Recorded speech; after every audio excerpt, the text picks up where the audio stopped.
This One News update is brought to you by ANZ, proud sponsor of the New Zealand Olympic team.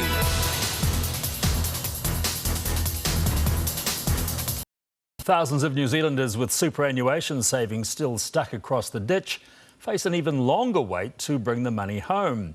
Our government signed a deal with Australia 3 years ago to allow retirement nest eggs to move with migrants. But while we've passed the legislation, our neighbours haven't. This from business presenter Nadine Chalmers-Ross. Starting a family brought David Buckingham home from Australia, but he's left behind something that could help his household.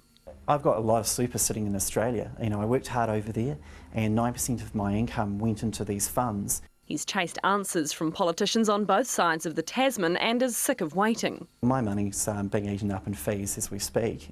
New Zealand and Australia signed an agreement 3 years ago to allow retirement savings to move with you into the other country's super scheme. Our parliament passed legislation in 2010. Australia still hasn't, so the money stays put. There are no official statistics about how much money Kiwis might have tied up in Australian funds. But remember, the Australian super scheme has been compulsory for 20 years. So any New Zealander who's worked there in the past 2 decades is likely to have money to claim.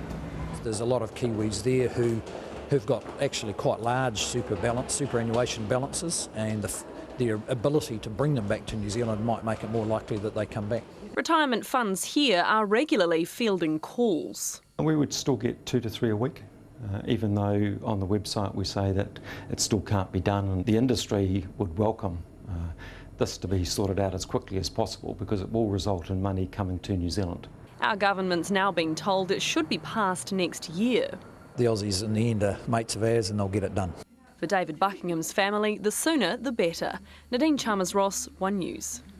And Nadine will have more on what this means for your savings tomorrow on Breakfast from 6 a.m. This One News update is brought to you by ANZ, proud sponsor of the New Zealand Olympic team.